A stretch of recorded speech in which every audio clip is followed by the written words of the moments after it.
Okay, what's up, folks? It's Eric. It is February 16th, 2024, and today we're going to review one of the scripts that I made that has done pretty well. I put it together yesterday on the video with you guys, and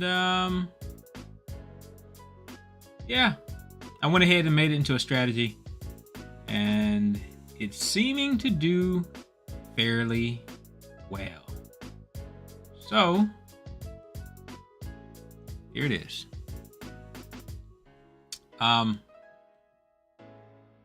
Make sure I got audio. Yeah, there we go. Okay, it's seeming to do fairly well. So it is. I'm using it right now on the futures, ES and NQ. This is what it looks like on NQ. This is what it looks like on ES. So on NQ here, just recently over the last 5-10 minutes or so, it took 3 trades. It profited 2, lost 1. It's roughly a 1-to-1 risk to reward. I forget what it is. This one needs to be adjusted. Again, the ES needs to be adjusted. So I gotta go back and do that. But let's see here. Add on and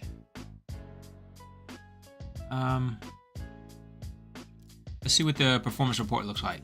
And this is why it's so good, right? So pull up the performance report, and then this is the curve. This is the equity curve. Now this is run back from January the 4th through February the 16th. There's very little drawdown. Some drawdown here, but there's very little drawdown. It's consistently moving up. And so with NQ, 5 contracts traded at a time throughout the course of this last month, 5 weeks, this script could have made, and again, this is not a live environment, so there's going to have to be exceptions, and we'll have to account for that, and then the script will probably need to be adjusted to account for that as well. But it could have made $60,000 in this last 5 weeks. You hear what I'm saying? Now it's a lot of trades, 1,300 trades. So 1,300 trades, what, times $3 a trade? So $3,000, 42 grand. We call it $4,000. $4,000 in commissions and fees, 60 grand. You're taking home 55 grand. This is why I code every day, because I'm in pursuit of something like this, right? This is why I code every day. So this one is about 54% profitable, which is pretty good, pretty darn good. I've run into some that have been like 30% profitable, but they'll still make money.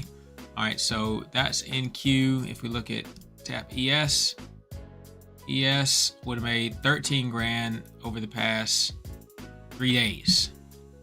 So NQ would have made 60 grand, 55 grand over 5 weeks.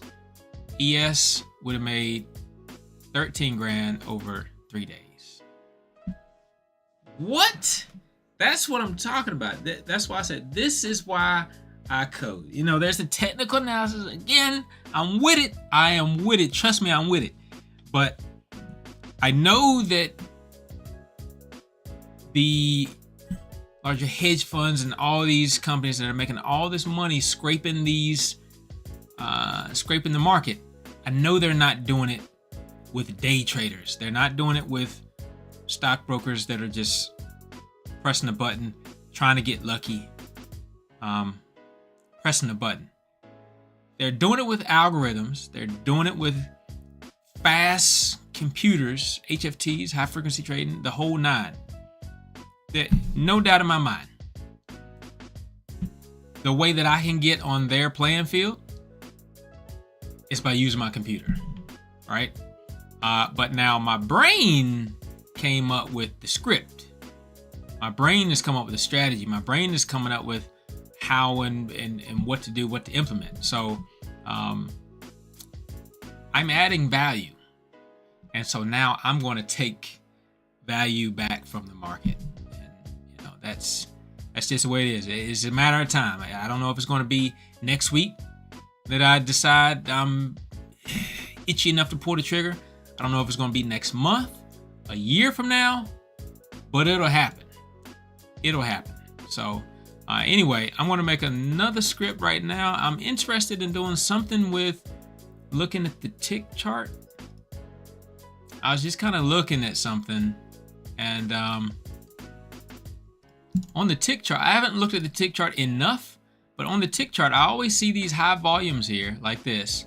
And then sometimes when I see high volumes associated with high spikes in the bid or the ask, there's, you know, some other movement to come. Like here, this movement here, that combined with this led to this drop down, right? So if I can identify these guys, but in this one didn't really have a high movement here, but it corresponded up here, you know, and have some type of risk amount, and then again you get a sell-off. Order rejected. I'm just running strategy I'm running strategy automation, and for some reason it'll say order rejected when it's accepting the order. I don't know. It's on the simulation account, but let's go over here and see to the algo chart and see which one it took it on. Oh, maybe it took it on this algo chart. I'm running 3, right? So it took it here. This got stopped out here. It went in for a long. It got stopped out. This script that I have here is only for longs. If I was to be able to incorporate shorts into it, maybe I could double the profitability. I don't know. I hadn't seen, my brain hasn't seen the profit there yet. But this one here, we looked at the other two, but this one is the 5-second time frame for NQ. I think this one was a little bit different. 5-minute time frame would have yielded 26,000 in 8 days, so that's probably 5 trading days. NQ on the 15-second bar yielded, I don't know, let's see. So this is NQ on the 5-second bar over the last, say, 5 trading days would have made 26K. That's the performance graph. Looks good. I mean, looks darn good. And then if you go over here, if you go to NQ on the 15-second time frame, this is a 15-second time frame over the past 5 weeks of trading. Would have made like 60K. And then this is ES. So ES definitely looks less, it's less exciting than the rest of them. I'm curious of what ES looks like on the 5-second time frame, but if NQ does this well, then I will probably choose NQ to move forward with. But I'm not going to discount ES. I just need to probably modify it a little bit more. But anyway, we'll get that out of here. We'll go back to what we're doing, which was on the tick chart here, looking to identify like areas like, well, so this area wouldn't qualify, right? Because it does have high ask coming in, but it doesn't have a very high amount of volume. So the volume I'm looking for is like 3 times the amount of this average. So whatever the average is. So let's see what the average is. If I click on this, the moving average is roughly, we'll do the 50-period moving average, which is roughly 5.32. So let's come back here and we're gonna open this guy up. I'm gonna make another, I want to do as an indicator or show me. Indicator or show me. I'll do it as a show me. Who does it show me? Okay. This, show me, that. Okay, this is going to be, I'm just going to call it tick action. As I get to coding and I'm coming up with different things and finding other logic that helps it, then I will decide whether or not I want to change the name because it leads me into a certain direction. So for right now, we're just going to say that the volume has got to be greater than here. The volume. So volume or ticks. I know on a regular volume, on a regular time chart, like a 5-second chart, you can set it so that the that's volume. That's volume. That's not ticks. That's volume. So we'll do ticks is greater than V50. So 50 volume average ticks. And let me make sure, because I had to, yeah, because at one time I was thinking that volume was equal to volume. Volume is not equal to volume. Ticks is equal to volume, and volume is equal to the volume in upticks. So it's a whole thing. It's like the volume up is what volume is equal to. So it's got to be ticks. All right, tick action. All right, so we'll just do that. So that'll be the first thing we do. So not only do we want it to be greater than the V50, but we want it to be like 3 times greater. So times 3. Verify that. Come back over here. Add it to the chart. It will be a show me. This is tick action.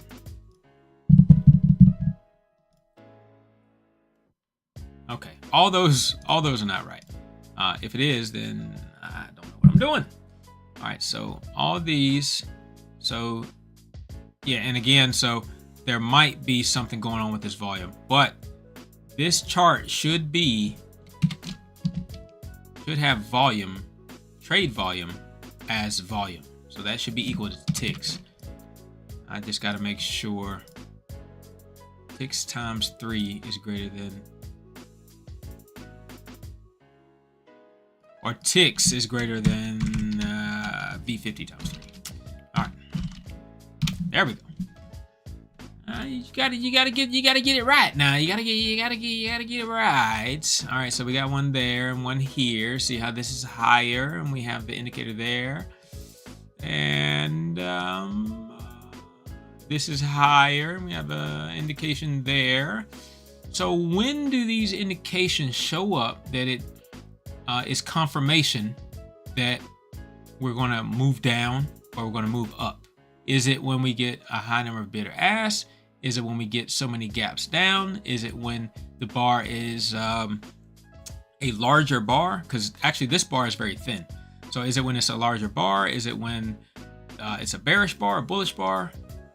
When is our next instance? This here popped up and it shot down. So, and this right here is not even on this same, this high ask is not even on these same bars. However, it's within like 10, 15 bars. And that's something easy to code for. We'll just say, a condition is true if you have a high spike within so many bars of the current bar. So that's not that difficult to code for. But okay, so that went down. That right there, this right here is going up. One thing's, well,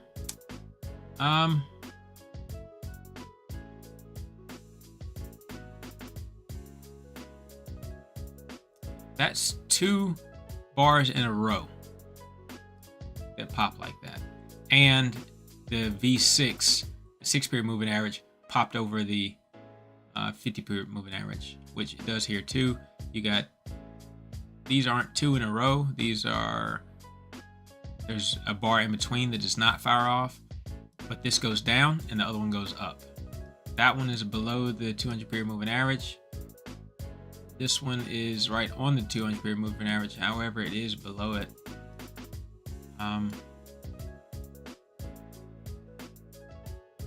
This here does have high ask within the general range, and this one did too. However, this one flushed.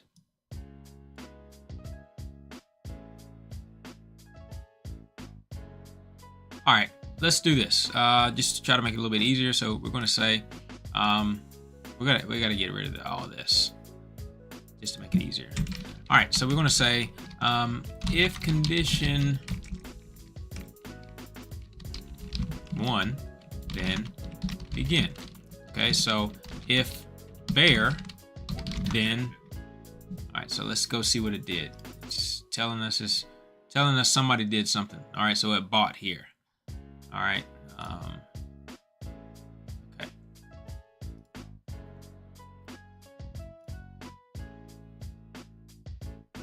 All right, so if bear, then plot 1 is going to be, going to make it red. It's going to be at the low. We're going to make it red. And then if it's a bull, then we'll make it blue. If bull, then plot. That way we can just kind of keep our eye on, we can easily tell what's what. And if it's bear nor bull, if it's just a dashed line, then let's make it yellow. Then blue. If open equals close, which is just a dash or a doji or something like that, then plot 3 low is yellow. Got that? So if it's a bear, it's red. If it's a bull, it's blue. And if it's a doji, it's yellow. All right, we got an error that came up here. Said not verified. Why is that, Si? That's because we didn't put an N. No problem. Do that. Okay, so most of these are dojis, right? We got a red here that led ultimately to a push up. Got a yellow that led to a push up. Yellow, down, down, up. Yellow pushing up. Red pushing down.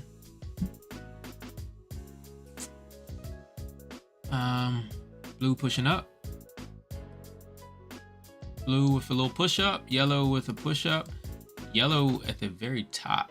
Push down. Red pushing up. Blue pushing up, more or less. Okay, yellow. I mean, it's going down, but it's ultimately led to a move up. I'm not seeing a pattern. Right? If you've seen a pattern, I see this one show up again with a very high ask. So I'm wondering how many times. Well, unfortunately, we can't, because this is not.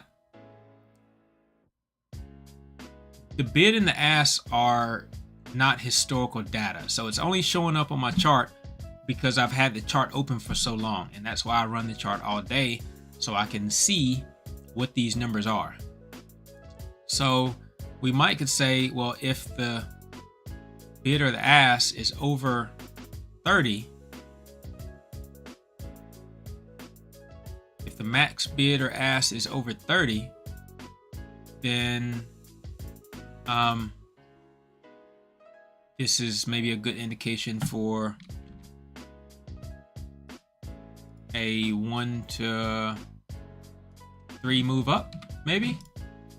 With it being a doji, high volume, and high ask. Okay, this is a doji, high volume, no high ask though.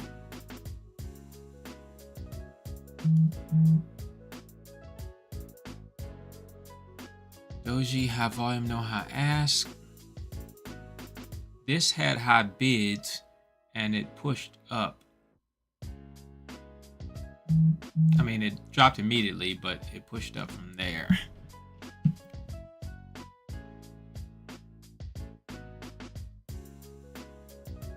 These ticks can move really quick. Like the time chart, 15, like a 5-second chart, 15-second chart, you know how much time you have to get in, get out. 5 ticks, this could be 5 minutes.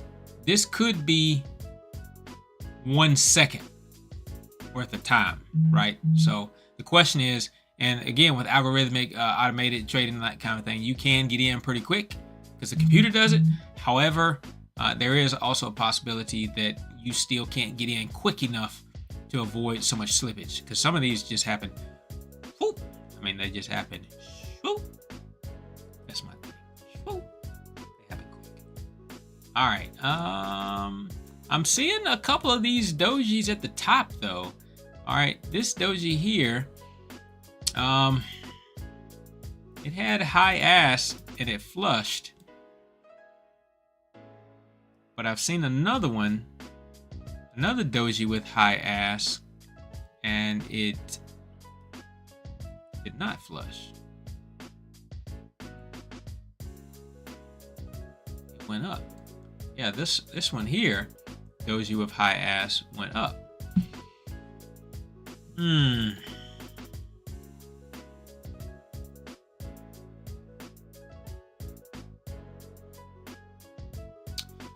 think I'm gonna look to be over this 200 period moving average, and I'm gonna look at just longs. So instead of looking for ups and downs, I'm gonna pick one, and we're just gonna look for longs. So we're gonna say that condition 1 equals ticks that, and then we're gonna say also condition and open is greater than SA 200 period moving average. Okay. All right. So now we got that. Now we're not getting anything under the 200 period moving average. So we see the blues. The blues tend to push up. The yellows are retracing a bit where they push up.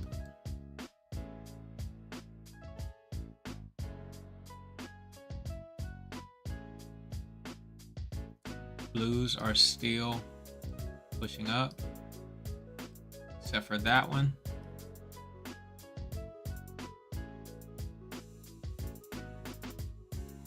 Okay, so all in all, it looks like the blues, a bullish candle with this high volume, is on average pushing up to an extent.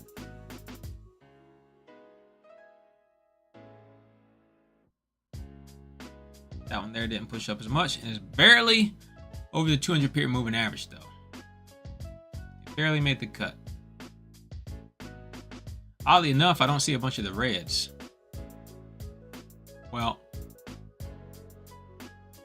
we're over the 200 period moving average though. Let's do it under the 200 period moving average. I bet we'll see a bunch of reds.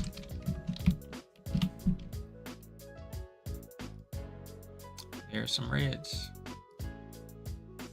There's some reds. There's some reds.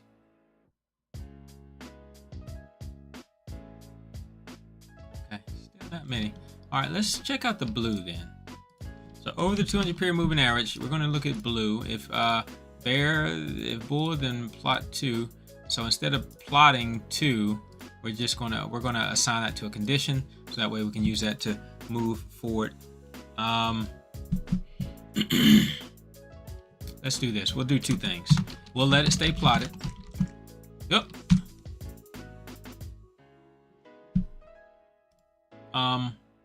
If bull, then begin. We'll let that stay plotted, and then we'll also make, say, condition 17 equals true, and then we'll end that. Okay, so now that condition 17 equals true, what do we do with condition 17? Ooh, that's not good. That's at the very top. That's going to get stopped out for sure.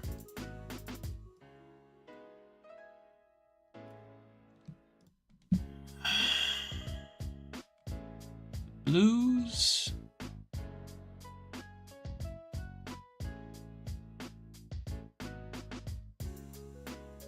I was hoping to be able to find something with a little bit more risk to reward. But I guess at the end of the day, risk to reward is all the same. It's just calculated.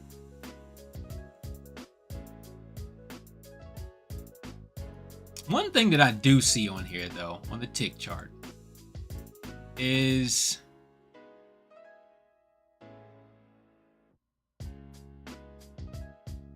the crossing of the 9 over like the 15 and 25. And I mean, that's a simple strategy, but I see that constantly. Be a potential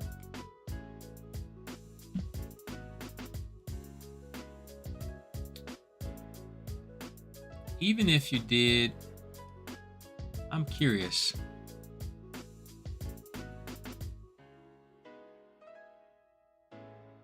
Because even if you did something like a, even if you took the 9 crossing over the 15 or the 25 period moving average, and then you looked for some type of confirmation whether it be like a large bar at the swing pivot or a higher volume at the swing pivot, you could use a trailing stop to trail it up, and it just keep going in, trailing stop to trail it up within a certain margin. You see that there's a certain amount of pullback there, right? But then just put a trailing stop in, and that amount of pullback would not get captured until it moved up to a certain amount, and then it popped it. It looks like that's exactly what's happening in this chart. So I think I'm going to make a script with that.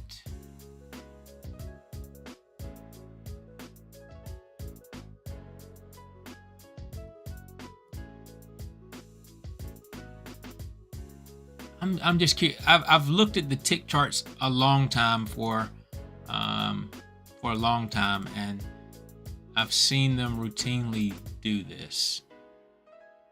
And when they cross, I want to avoid being in this kind of position here, though. I want to avoid these pullbacks. So if I was to do that cross, I would need some other qualifier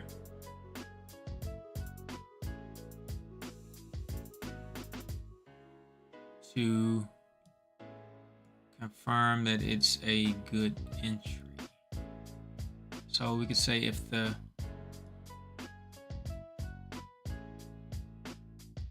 cross happens, if the cross happens within so many bars and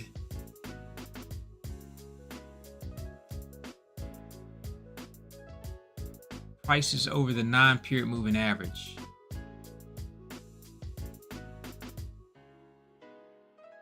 I think that works. I think I like that. I'm gonna try that.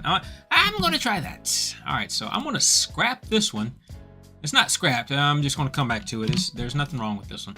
Tick action. I'm gonna leave that one as tick action. But this is one that I've kind of wanted to do for a long time, or have been curious about for a long time. So we're gonna do 5 tick. I'm gonna call it the 5 tick trick. I think that's got a ring to it. So we're gonna look when the SA9 crosses over the 9-period moving average, crosses over the 25-period moving average. So SA9 crosses over SA25.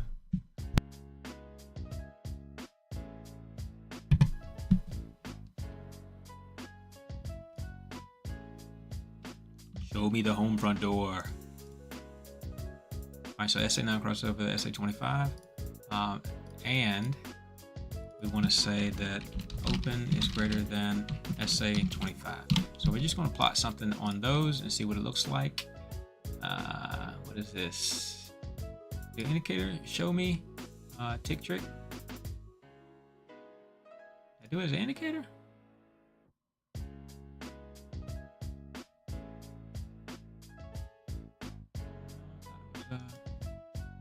Five tick trick.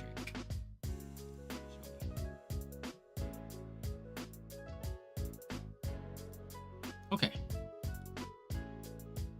Got a feeling it's going to light up a lot. It didn't really. So this is where it crosses, right? So the SA, the 9-period moving average here, cross over the 25-period moving average, and you have an open above the 25-period moving average. But that's not good. Well, actually, that looks very good to short. I was looking at it to long because it seems to work over here, and it is working over here. It's working over here very well for the long, but it works very well for the short too. So how can we qualify that it should be a short versus a long?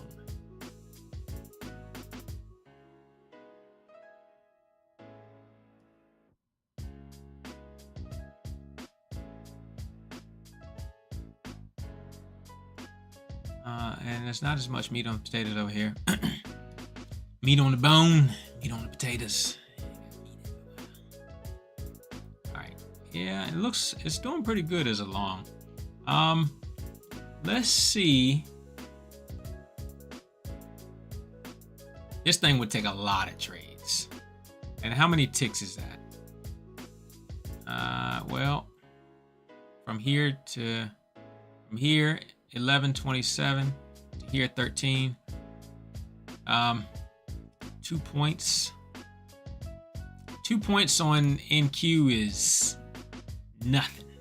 But if you're trading an algorithm, then you know you can do it. But I wouldn't suggest trading NQ like this discretionary wise, because 2 ticks will wipe you out. I mean, 2 points, it just moves so quickly. And again, over here, looks good as a short. There, looks good as a long. Okay. That's a bullish candle, bullish candle. Let's do this. Just like we did on the last one, we're going to say if it's a bull, then we're going to make it one color and make it another color if it's a bear. Okay, so if condition 1 and 2, then 3, right? If condition 1 and condition 2, then condition 3 equals true. And we're going to say if condition 3, then begin. We're going to say if bull, then plot 1 is blue, nope, low, blue, nope, blue. Okay, if bear, then plot 2, low, red. If open equals close, then plot 3, low, yellow. End, verify. Bam! What? All right, so if condition 1 and 2 as a cross over 9, open over 25, if condition 1 and 2, then condition 3 was true. Now,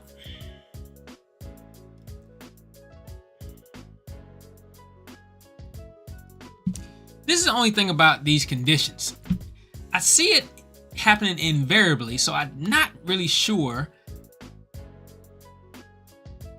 what it's doing. But I've noticed at times, like if you set something like this to condition 3 equal to be true, then it'll turn condition 3 to true. But then if that's not true, if this is not true, it doesn't turn it to false. It just leaves it as true. And then so then you get everything lit up. So we need to say if condition 3 equals true, else condition 3 equals false. I don't know why it's like that, but it is. But it is. Okay. All right. So now we have the reds. So the bearish candles. So this, when the cross happens, the 9 crossing over the 25 period moving average, and the open is above the 9 period moving average, and it's a red bearish candle. It's a red dot. When that same condition, that same logic happens, and it's a bullish candle, it's a blue dot. When it's a flat or a doji candle, it's a yellow dot. Now we can kind of group these things together, because we see that the blues are happening about midway. Right, you see the blues happening midway to the top, midway to the top. That is very interesting, though.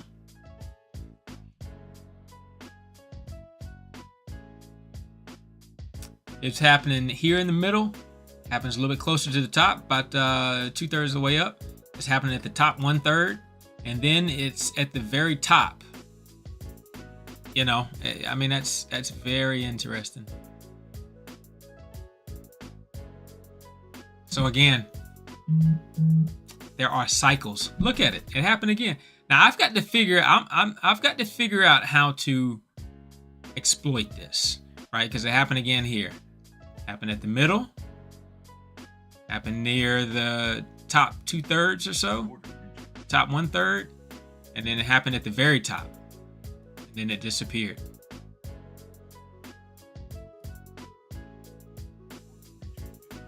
Interesting. All right, are we making money or losing money? Oh, NQ is flushing. We took 2 L's right there.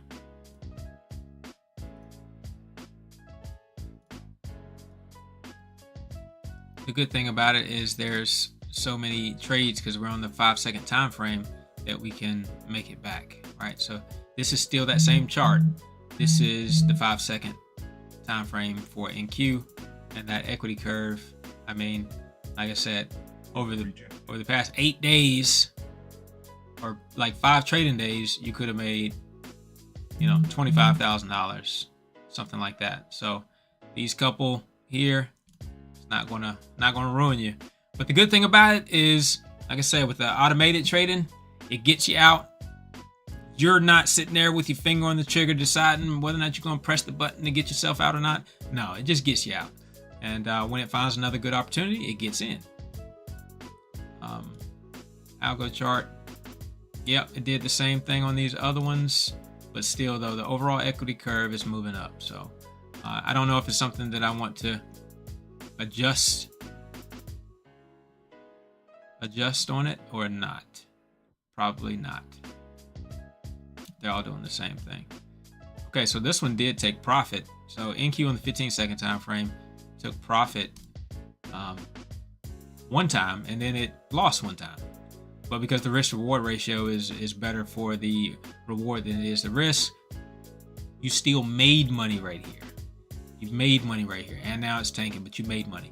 Here, the ES, I don't think that I optimize it as well, and it's got a lot of potential entries. So there's something going on with ES here that I've got to deal with. And you see this curve here does not look so bueno. All right. Oh, well, it looks like it just took a position and it made one. But again, this is firing way too often. This is way too often. But this is essentially what I coded for here, is this kind of activity here, but not the up and down. Not the up and down. I coded for the wick up, not the up and down. So see if it changed that. Yeah, you see it changed that. So we got a win there. It was coming straight down. Then we got that win, so it moved it up some. But still, if you draw a trend line across here or so, this is breaking that trend line. This is not what I'm looking for.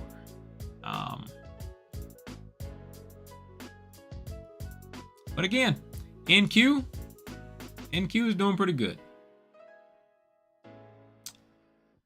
All right. Let's see.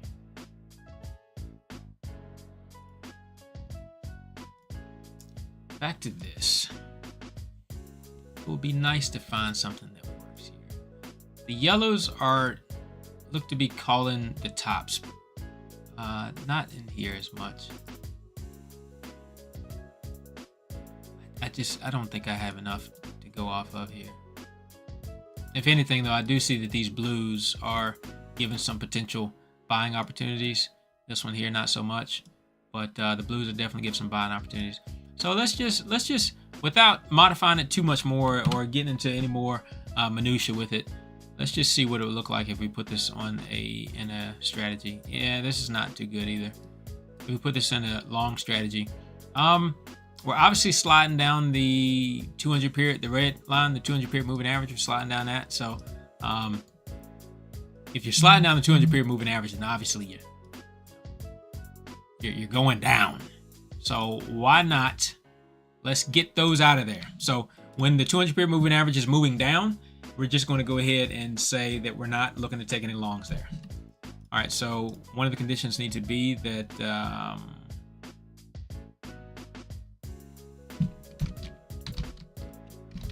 This will be condition 5. We'll say that the slope. Well, we could say the value of the 200 period moving average is greater than the value of the 200 period moving average prior to it. That just means that you got one level higher than the previous level, which means that it's ascending. Or we could look at the slope over the so many bars. Let's look at the slope. Let's do linear regression Slope of what? Price length. So the price is going to be SA200, and the length is going to be, say, 4 bars. And that'll give us the slope, so that slope should be positive. If that slope is positive, then,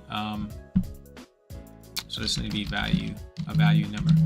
If that slope is positive, then we are moving up. So we'll say if condition 3 and value 2 is greater than 0, so it means it's positive. All right, then we'll verify. Then we'll come over here, and everything on the top side of the equation, right, with these blue candles here and everything, with the slope moving up, should be firing. But now when the SA200, when the 200 period moving average starts sliding down, nothing should be firing. Nothing is firing. Nothing is firing because we're sliding down. We're sliding down. And at some point, like I said, we need to probably make one of these scripts so that it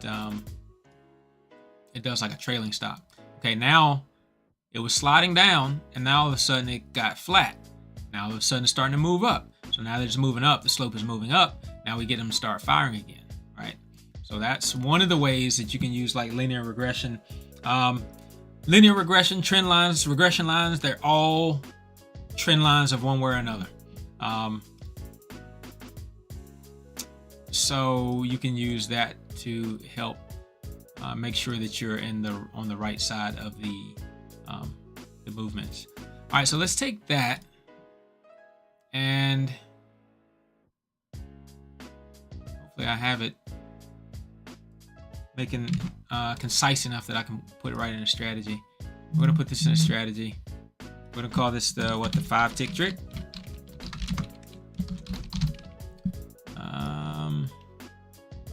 And then we'll put all that. We'll put the bread and the body and the butter right there. All right, and then so if all these then begin that, if open then that. We're just going to focus on the blue for right now. So if these conditions are true, and the value 2, this linear regression of the slope is moving positive, then we're going to allow for all this to happen. And if we happen to get a bull and it's blue, well, one, you cannot plot in a strategy, so we'll comment that out. We'll comment this out, and then so instead of having this plot something, we'll just say that if bull, then condition 7 equals true. All right, if condition 7 equals true,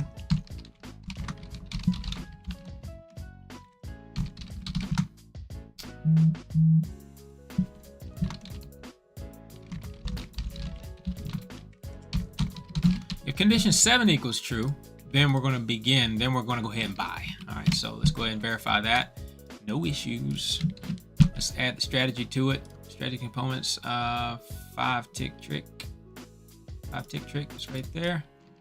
All right, so we added that. Now, you know what? We didn't put our risk to reward. So let's see. Let's find a blue here, and let's just go randomly and see how far we are expecting to get as a move on this thing. So 0.01%. Let's just go from 0.01 to 0.01 and let it do its optimization. Let it do its fancy stuff. So 0.01 to 0.01. Verify that, come back, add it to the chart. Okay. And then now we'll get rid of that first one. We'll remove it because we need to optimize the second one. So we don't know if 0.01 is the best number. We'll go as low as half of that, 0.005, and then we'll go as high as 0.20 above that. Now we haven't done anything yet about talking about a trailing stop. Right now we're just looking at a regular stop. So that's for the stop loss, and then for the take profit, we'll go as high as, instead of going as high as 0.02, we'll go as high as 0.04. So it could possibly be a 1 to 4 risk to reward. We don't know where it's going to be. Hit this optimize button, see what happens. Could be trash. It looks like it's trash. Did not get any? Yeah, that's not right. let's see. We have something that came up. What is this? Try to reference back more bars than allowed by the max bars back settings. So then we need to go here. And typically we're setting the max bars back settings to about 200. And that should cover pretty much all your strategies. Especially if you're using a strategy that includes the 200 period moving average, then you need to have 200 bars that you're allowing to reference. All right, so it's off. We've got to turn it back on. Now we have to go all the way back through and do the strategy optimization report all over again. So it's just that. Looks like those values were saved in there. Good thing. And optimize. All right. I don't think it got any trades though.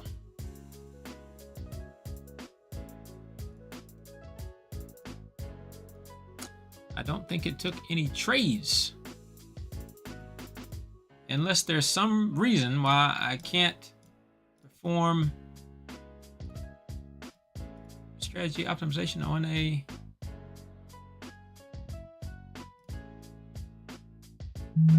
it still says that I don't have enough bars back.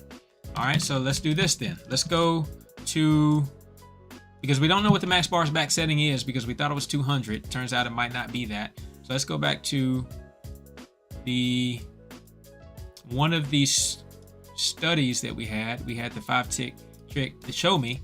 Now we need to find out what the max bars back is. So we'll just go to print and then we'll do max bars back. That we'll just print it one time. We'll say if it's last bar on chart. Last bar on chart. And that way we can find out how many bars is required on this max bars back.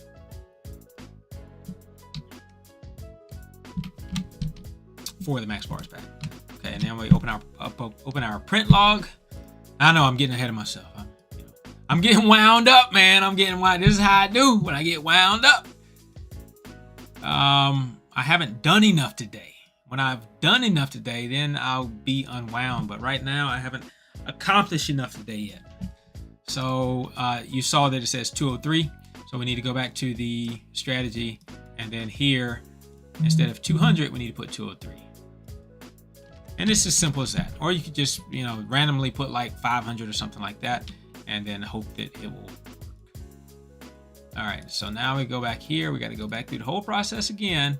Got to turn it on, customize it, click on it so we can optimize each of the parameters and optimize. Now we're good to go. Okay, it's made $0. That's fantastic. No trades generated. We can do better than that, right? What? Oh, what? Did it restart the chart? It restarted the chart somehow, and now it's taken like 1,000 orders. What is it doing? But it's taking profit. It's taking profit. Yo. Stopped out there, taking profit. I see a lot of taking profits. I see some stop losses. All right. What would this say? What is it saying? Is this even going to give us a readout? It's crazy. Yeah. This thing is all over the chart.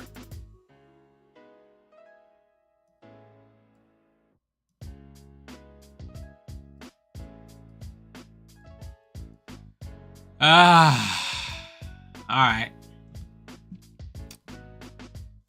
That is, but again, we didn't have enough data on the chart to do our performance optimization. So essentially, I think it's just running with the initial settings that we put of, no, it's running with 0.02, 0.005. However, which is a reverse 0.02 is greater than 0.005. So our take profit is, I don't know, a fourth of or whatever of our stop loss. So it's an inverse on the risk to reward. We're getting a lot of transactions now. What's going on? What's the performance graph looking like now? Yeah. All right, let's see if we can get in here and because whenever we did the strategy optimization report, it got rid of a lot of our data. So we really didn't have any data to do a performance optimization report with. So let's look at this symbol, a 5-tick bar. We're going to go back 500 bars. No. We need to go back more than that because we're using 200 of those bars just to start the chart. Like, you see this? 200 of these bars are used for the max bars back setting, 203 to be exact. So we need at least, let's go back a whole day, please. At least give us a day, maybe 2 days if it's not going to run the system ragged. All right, so back 200 days. Let's see how quick it is. On a 5-tick chart, that's a lot of bars. So it could take some time. All right, then once it gets loaded up, then we'll go back and we'll do a strategy optimization report all over again. Put those 0.01 settings back into there, and we should get something better than 0.005 for the take profit and 0.02 for the stop. Come on, man, please. All right, yep, it's taking a little bit of time. Again, if you're doing anything with coding or anything with your strategies, primarily anything with coding, but this here, events log, you're gonna need it. It's gonna give you a lot of good information. So be sure that you're allowing for that to be pulled up. All right, so now we gotta go back here to strategies. We're gonna re-execute the strategy performance report or the strategy optimization report. And okay, this might take a while. I want to see $40,000 right here. Good gracious. I see something over here and it ain't good. Look at that equity curve. Oh, I think that was what it was. What was that? What was this? I was gonna say this is what it was when it was running just a second ago, but I don't think so. I think this might be what it is now. This is on test 0 though, so. All right, this is running up. This is going to take a while. So this is not accurate right here. This is representative of what we were just looking at, the 0.02 and the 0.005. All those trades, it was just going to eat your account alive. But I'm not even seeing that this thing is starting the test yet. So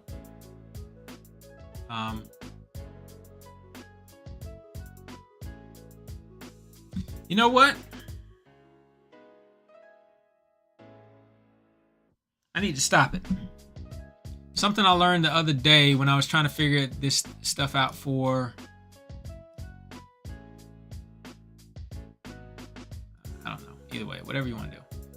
When I was trying to figure this out for futures is, you know how I went to the chart and I looked at the potential risk to reward and I saw 0.01% and I used that length as the risk to reward. With futures, you can't do that. You can't use the percentage.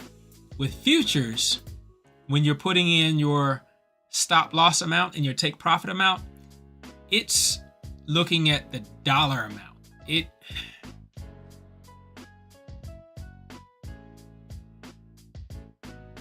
It's not looking at, because futures are leveraged, right? So you might see what, 15,700 for the price of the futures, but if you lose 1 point on that, that's not losing $1. Losing 1 point on NQ is losing $30. So when you put in your stop loss and your take profit, if you put in a 1% loss, it's not 1% of the chart that you're looking at 15,000. It's essentially taking 1% of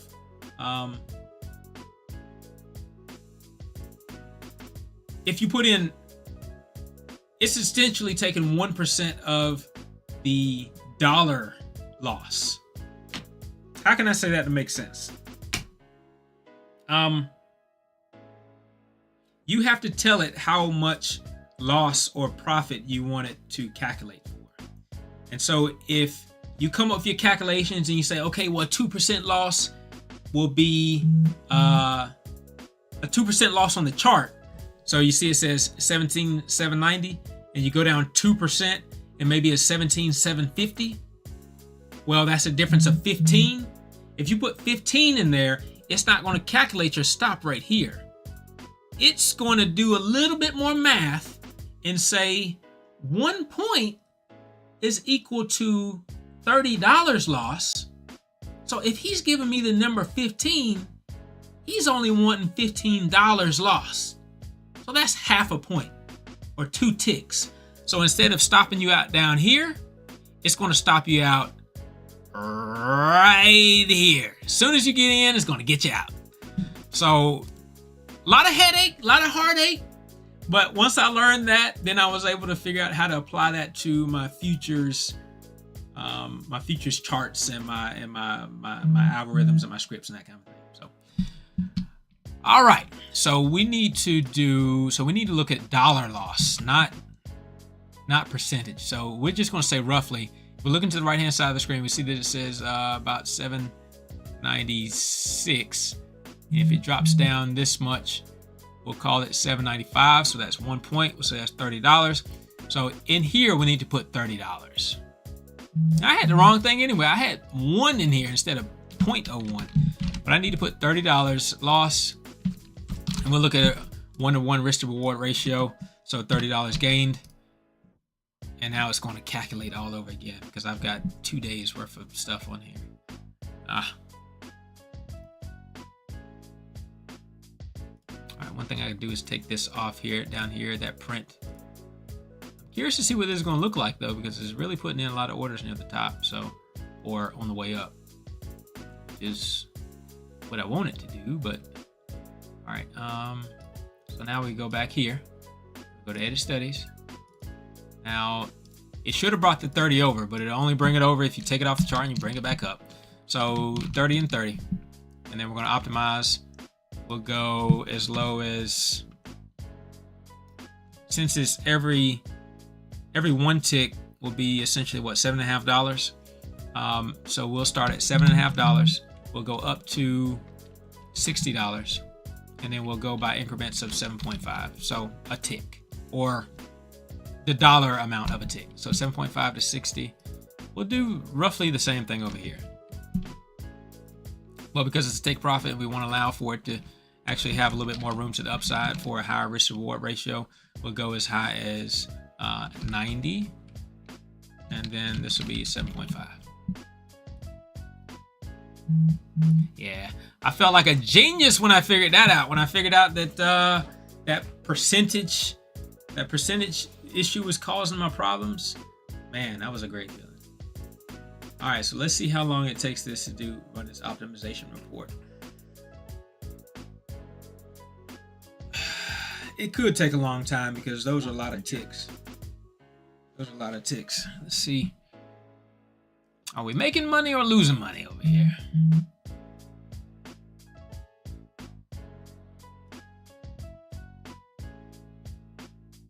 Nothing on this algo chart. Oh, somewhere we're in the negatives right now. All right, so we bought here. See what it does. Took profit here, and then we took an L here, took an L here. I told you ES is not working so well with this script, but NQ is killing it.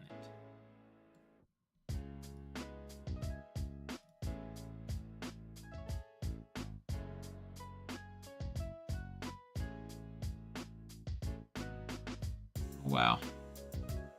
So it says unless it's still going up, it's still going up.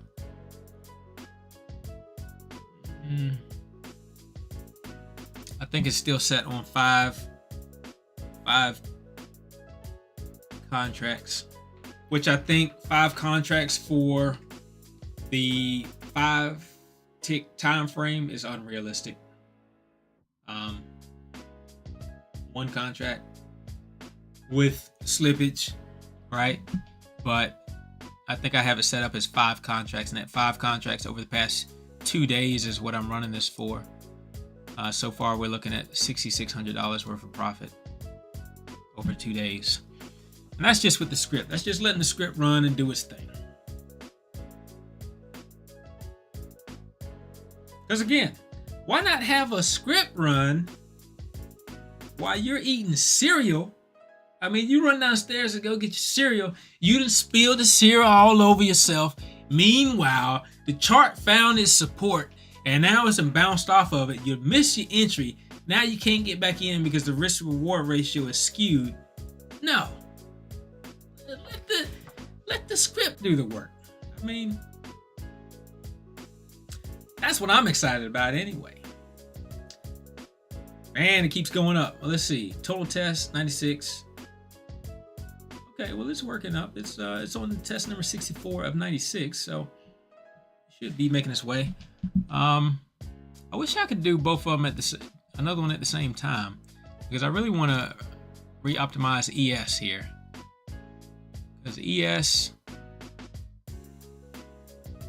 you know what? It probably just needs to have a different setting, because the wick up setting, it's got too many opportunities here. So it needs to be set for. So if you have this is for NQ, the 5 tick bar that we had before. All right, so this is for ES. The first part of the day, ES was looking like this. It was looking straight up. I was fairly impressed with it, not as impressed as NQ. And then it's broken that, just like the market trend, right? It's broken this trend line, and once it broke that trend line, it found resistance at the once support, and now it's crashing. So that's 200 trades. By the 200th trade, it's down to like $6,000. All right, so let's get that out of here. I think the other one might be done. Let's get this out of here, and we're going to adjust the wick up strategy to see how many ticks we need in order to push up that curve.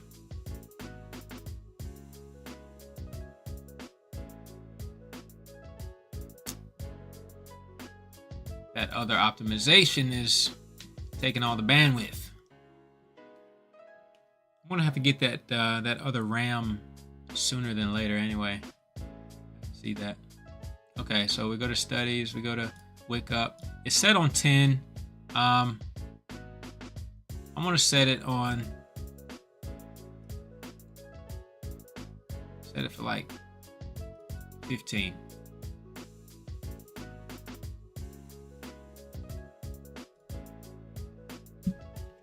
I think 10 works well for NQ. So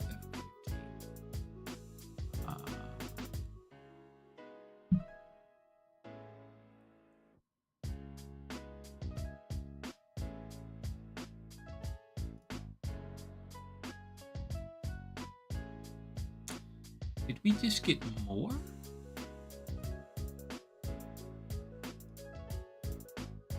Did we get more? Certainly want less. 25? 25? 25 is still too high? Yeah.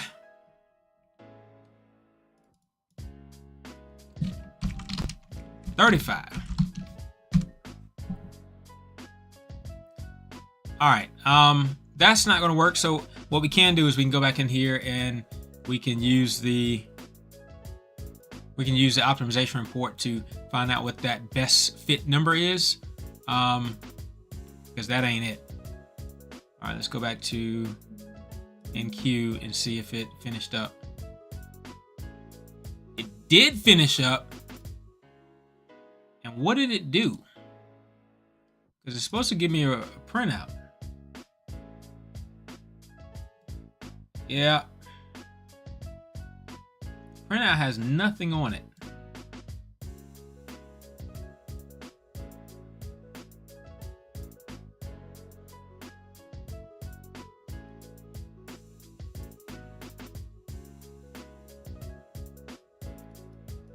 Oh yeah, it does. 1,200 bucks. But it needs to be optimized some more because this is I made 6,600. I still feel like it needs to be optimized some more, but we're going to apply that one. So you just right click it and hit apply test to chart, and then once you pull that chart back up, we ought to see a curve, and hopefully that curve looks is trending. If it's not trending, we all know that it needs to be trending. If it's not trending, then it could have a drawdown. It could pull back anytime. So, now we go to the summary. However,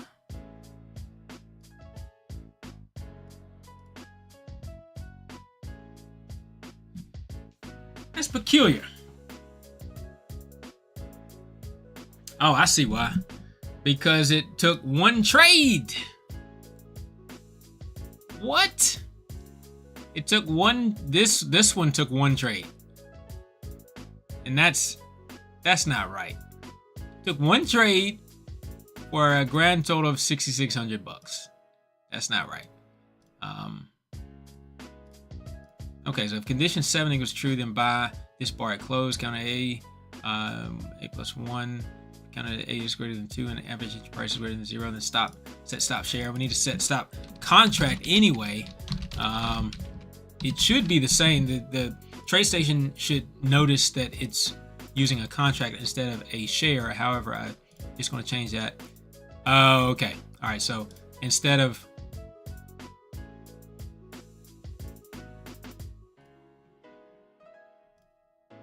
let's see, settings. It went with 37.5. So a risk of 37.5 and a reward of 37.5. We had way more opportunities to buy than that. So let's set this 37.5.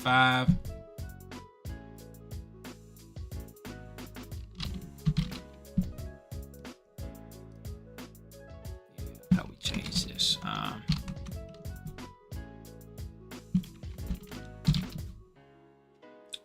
All right, give it another shot. 37.5 for the risk and for the reward. Verify that.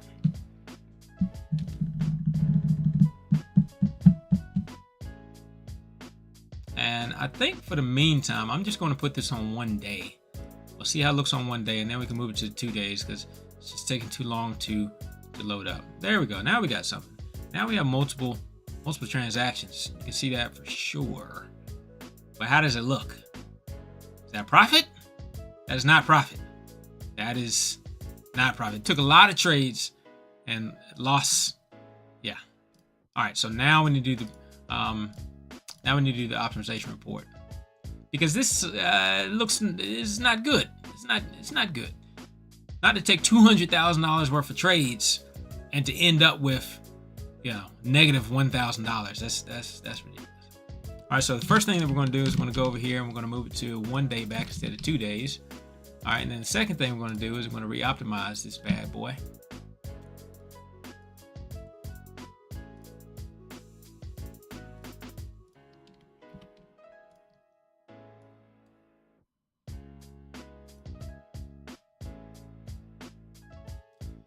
Come on.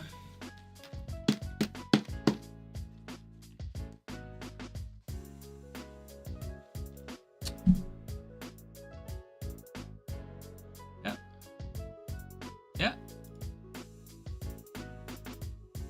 320.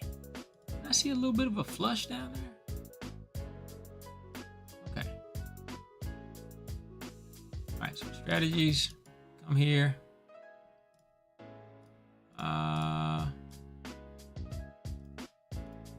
Where you optimize, so it goes as low as 7.5, as high as 60. Yep, that's right. We'll do the same thing here. Instead of going to 90, we'll go to 60, just to make it run a little quicker.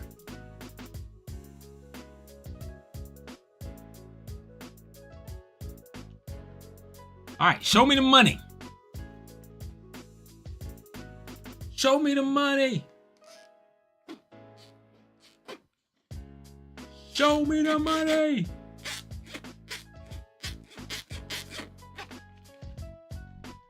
Negative $2,300. Negative $2,200. I didn't say this was going to be a good script. I said this is one that I would be interested in seeing how it does. Turns out, it sucks banana feet. It sucks banana feet.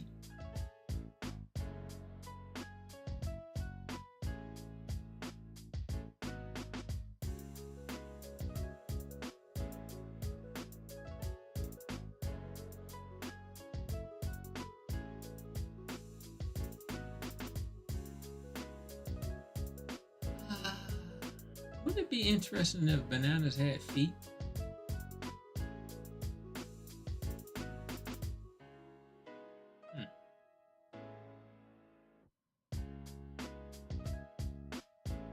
What if a banana was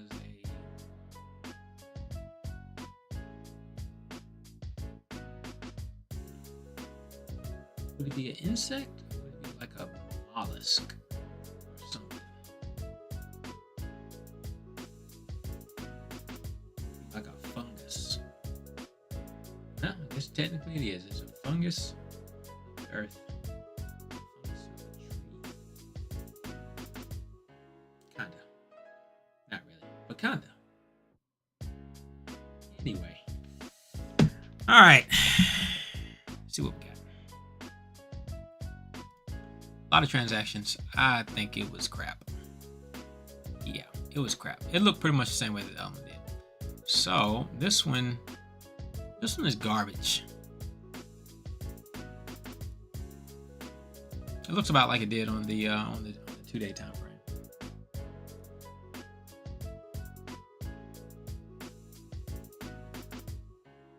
Yeah, when you zoom in, you can really see what's going on.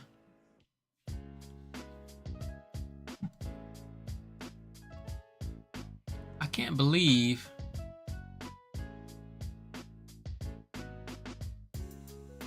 that it didn't find much profit in this.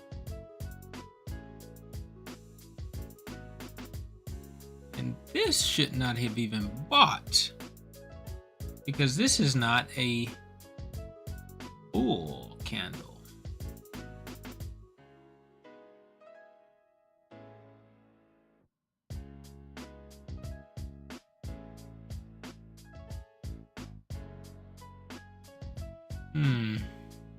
I do know that when you mess with these tick charts though, because it gets so quick and so small that looks like there are times where it's not quite right. So like this buy here, I mean, is this a bar?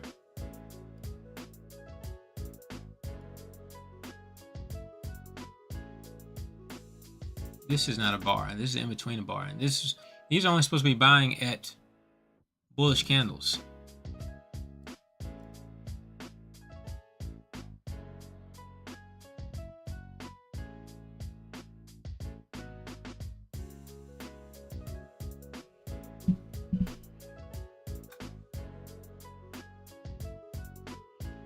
Yeah, if bull and condition 7 equals true, else condition 7 equals false. If it's true, then do that.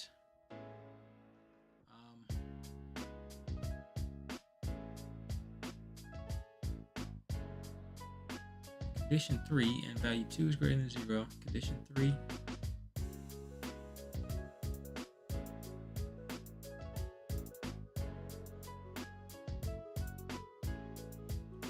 Yeah.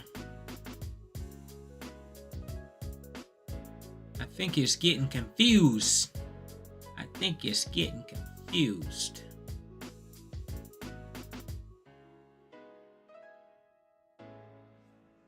Because that is not...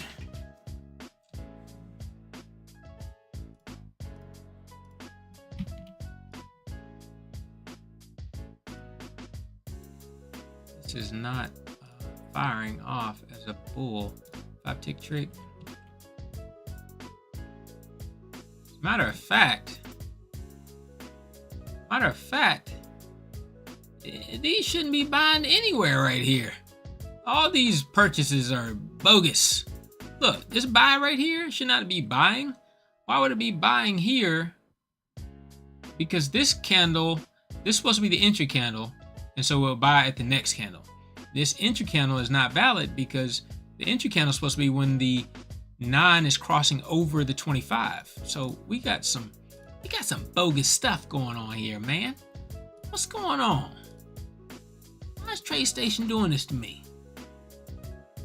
SA9 crosses over the 25.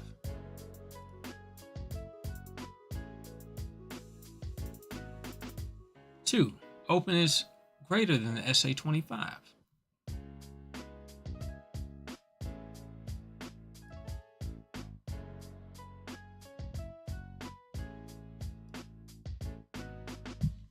Okay.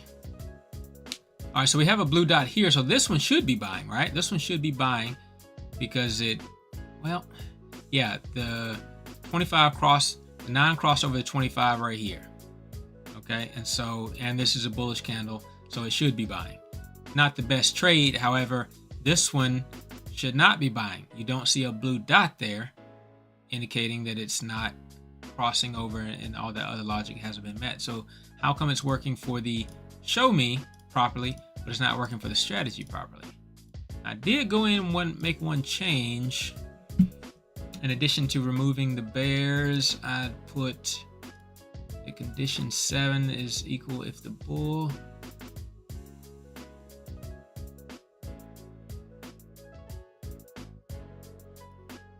I mean, I can do the same thing.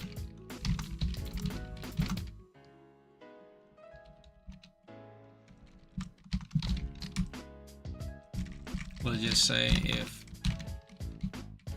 bull, then condition 7 equals true, else condition 7 equals false. That. And then we'll say if condition 7, then plot 1, low, blue.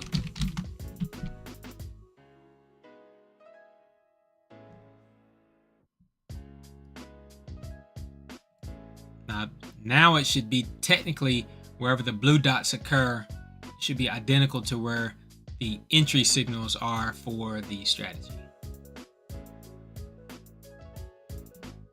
So let's see. That's where it is. What? But that doesn't make sense. Let's make it make sense. Let's make, because inside of this, where we're doing the if begin statements is where we're altering condition 7. However, if these are not true, we don't even look at this. We just skip right down to this.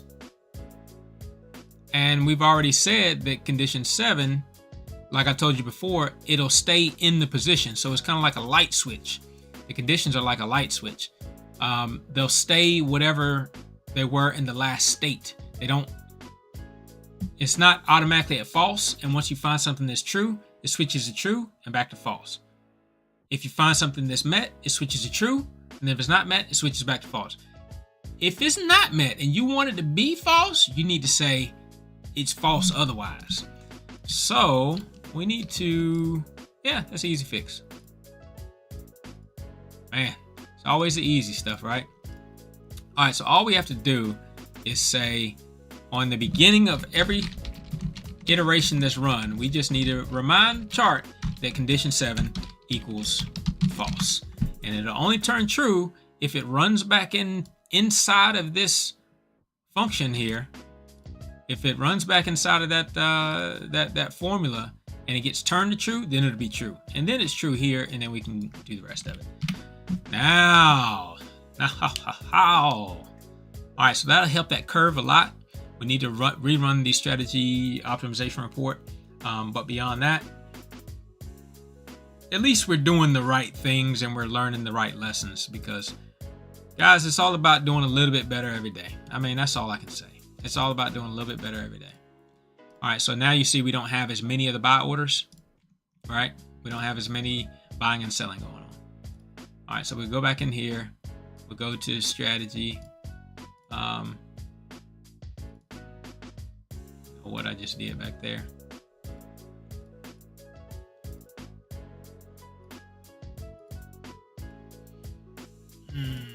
So we can go to 90 because now it makes sense. Okay, so now we're going to rerun the test. Meanwhile, we'll fix this show me. Condition bull.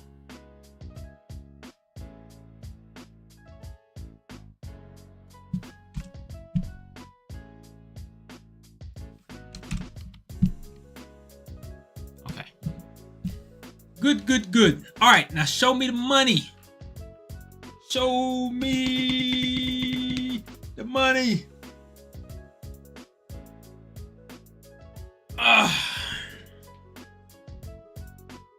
Last time we ran it, we were down. Like, we made $200,000 worth of transactions, and we netted negative 1,000. Something like that. So let's see what we're going to do with this. We're on test 16 of 96, and currently we're sitting at $175 of loss. But we can do better than that. That's with a 7.5 tick profit, 7.5 tick stop loss. That's not much. So let's get it stretched out a little bit further.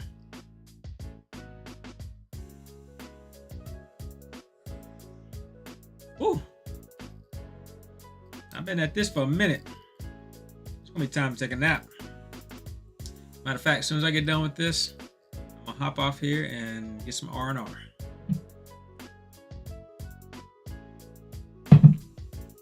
Because I will be back at it later.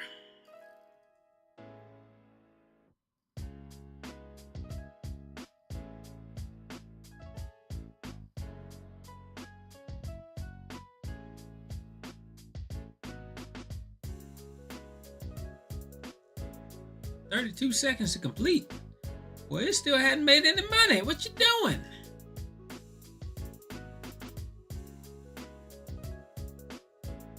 Put some numbers up on that board.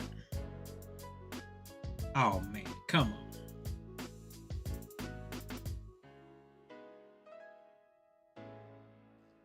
Didn't even try the higher numbers.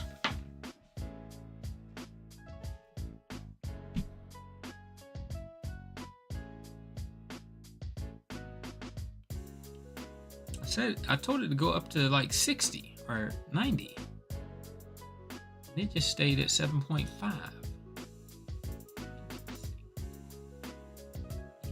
Interesting.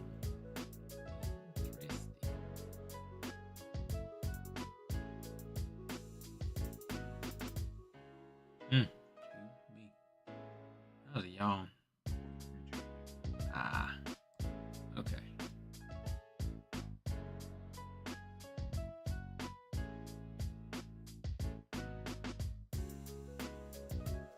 Tick charts seem to use up a lot of resources, in case you were not aware.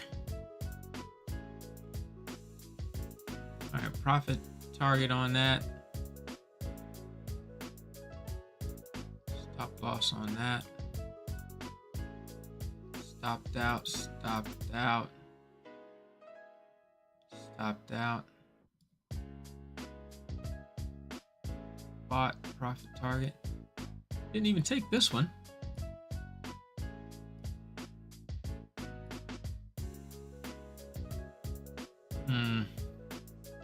Yeah, but for the most part, like I said, for the most part, they're not doing so hot.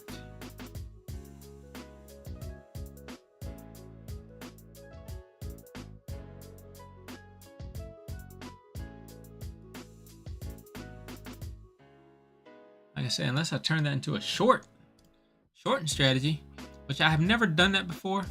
So I think for the sake of doing it, I'm gonna do it right now. If I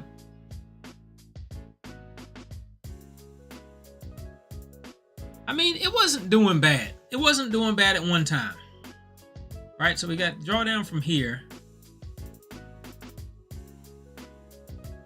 from 11 o'clock back to throughout the night.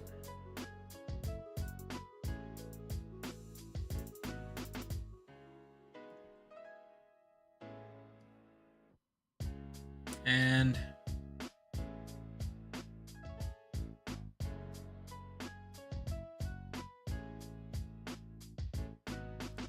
then here, 12 o'clock on.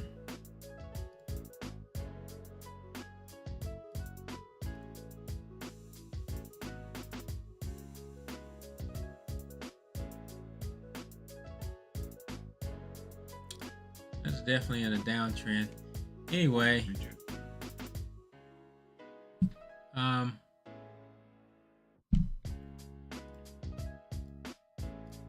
let's see.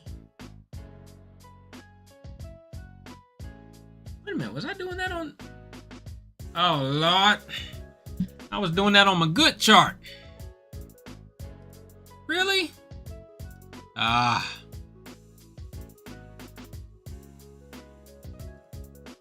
was supposed to be doing like all this stuff on the algo chart or another chart, something like that. But you see on ES how I have the bid-ask max per bar. I like to keep that kind of stuff running on my good charts and leave those alone. Which I did something to them here. Okay, so but between this worked well between 11:40 and 11:40 yesterday and 8 a.m. this morning. Now at 8:30 a.m. we had that huge sell-off for news. So I'm gonna see if I can find something, because this is a tick chart. I don't know if I can get another. Let's see if I can get another chart on this, but like a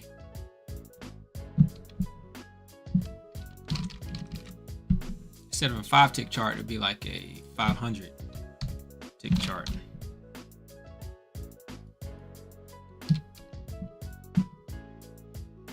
That's what I thought. You can't do multi-symbol with tick charts. Now I knew that you couldn't put a tick chart on top of other regular bar charts. I figured maybe you could put 2 tick charts together though, but no. Okay, all right, well that sucks, because I want to look overall and see, like we said, between 11 yesterday and 8 this morning. I'm thinking like just on a regular chart, I want to only take these trades up here if the larger time frame is over like the 900 period or the 200 period moving average or the 9 period moving average or something like that. Look at that thing. That thing is ugly. Ooh, drop it. Drop it like it's hot. Drop it, drop it, drop it, drop it. Drop it like it's hot. All right.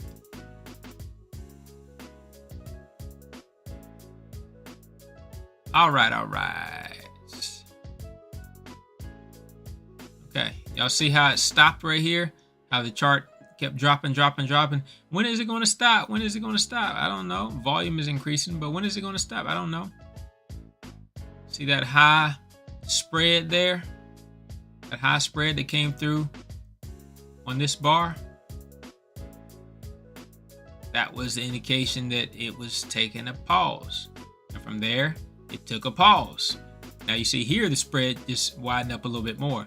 Didn't get as wide as this spread, which ended this drop, or didn't get as wide as this spread, which ended this run, right? But it is in this neighborhood. So again, I mean, it might be a temporary pause, but if you want to look for something to reverse the course, you might want to be looking for spreads higher up here, like 2.0. Like this one is a lot higher. See how this kept running down this morning? Run, don't ya? Why don't ya? And then it stopped when the spread got super high here. I mean, you might have looked at volume, you might have looked at price level. I don't know what you looked at. I know what I'm looking at. And I'm trying to use this X-ray vision. You hear me? My X-ray vision. Go ahead and do a screenshot of that. Do a screenshot of that, because I need that. All right. Yeah, that script isn't any good, but I want to find a script for the 5 tick chart, or a 15 tick chart or something like that. I'm going to find a script for it. It's going to work. So you just wait.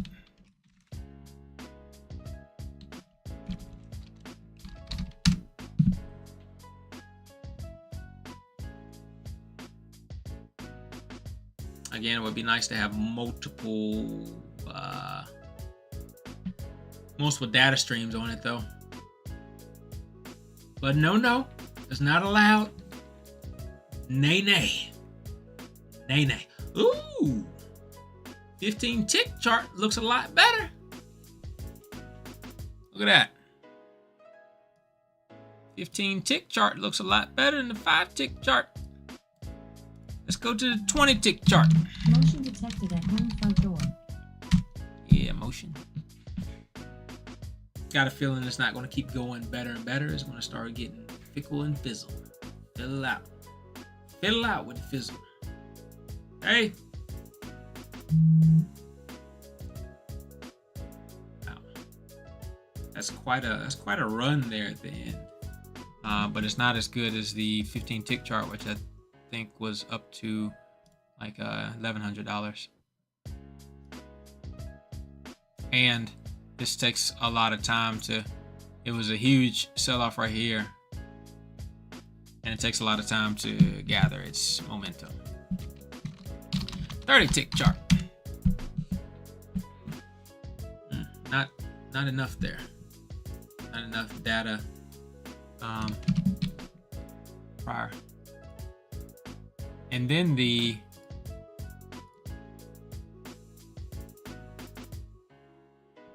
levels would probably need to be re-optimized, because with the longer tick chart, now you're going for longer bars, and when you're going for longer bars, your risk to reward can be definitely different. All right, so let's keep it at like 30 tick chart. It seems reasonable. All right, and then we'll do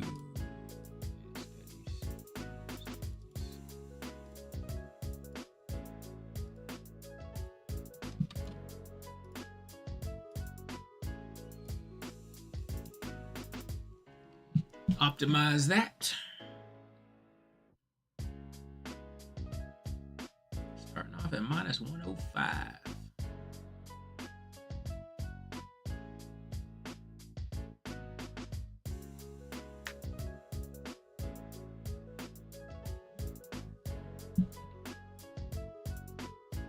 Price dropped some more, didn't it? NQ down here dropped some more.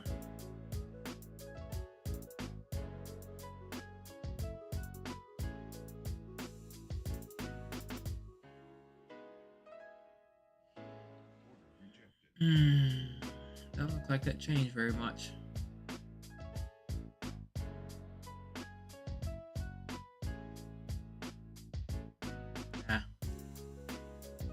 Okay. Well,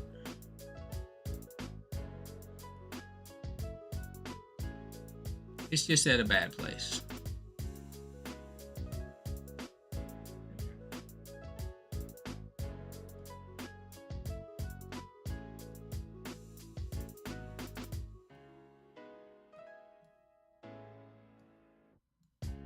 Just at a bad place. Like I said, let's reverse that around and see what it looks like as taking this short.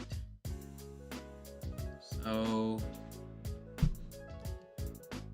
I don't think I've made any scripts to short. So this will be my first one. It's probably not my very first one, but it's probably my second one.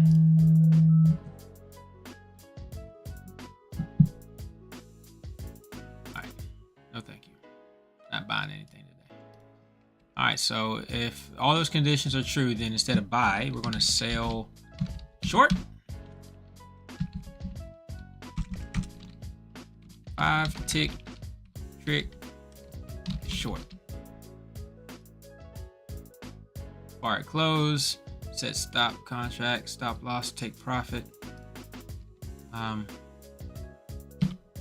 We're just gonna have to re-optimize it, so it'll flip them around. It's just the inverse, which it doesn't necessarily have to be the inverse, because there's much more room to the downside than it is the top side. But that's with the understanding that we are going to allow for it to move to the downside, which stop loss.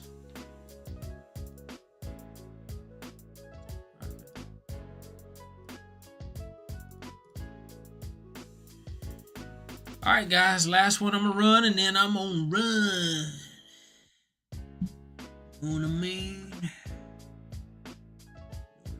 All right, we're already up $100. You know what I'm saying? That's better than we were a minute ago.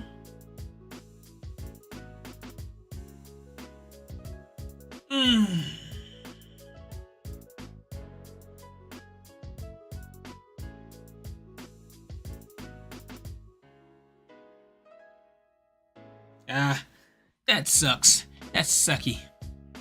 That's pretty much the same curve. Right at $100.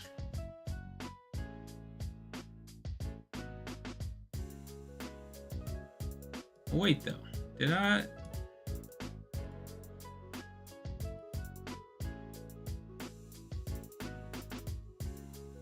Sure I had enough range for the stop loss of $90.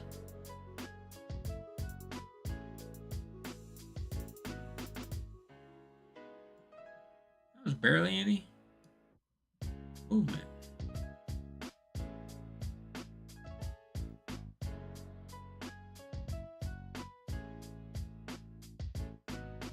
Take profit? That was nothing.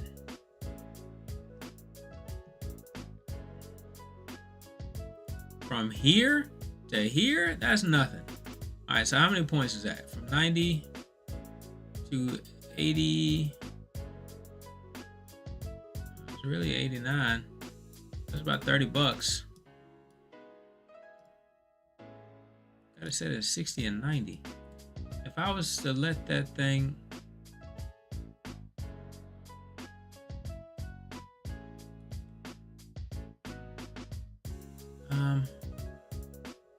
I don't know, there's just as many times where it went up as it went down, so let's, shucks. I'm gonna flip it back around.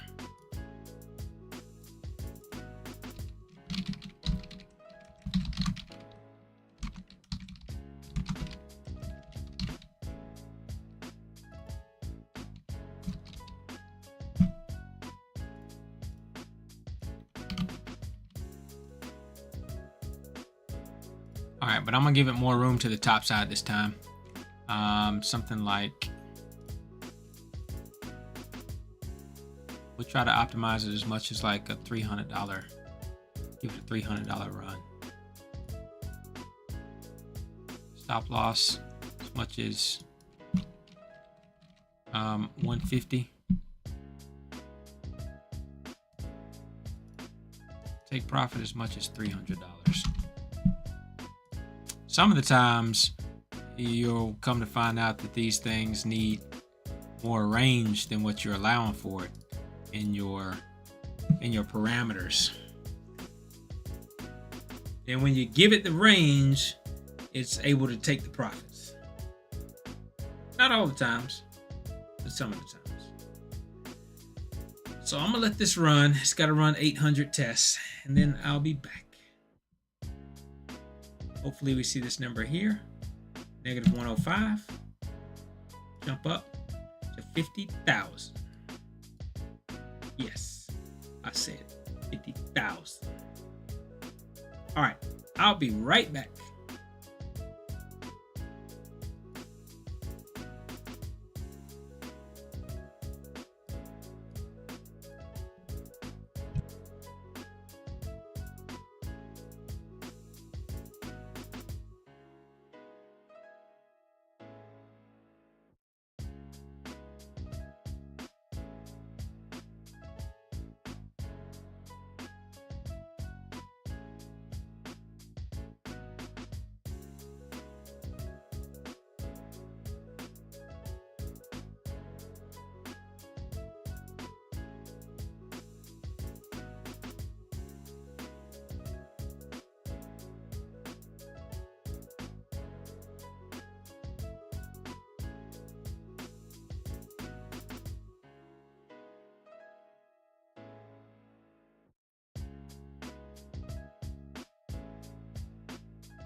Okay, so it doesn't look like it did any better. Still about minus $100.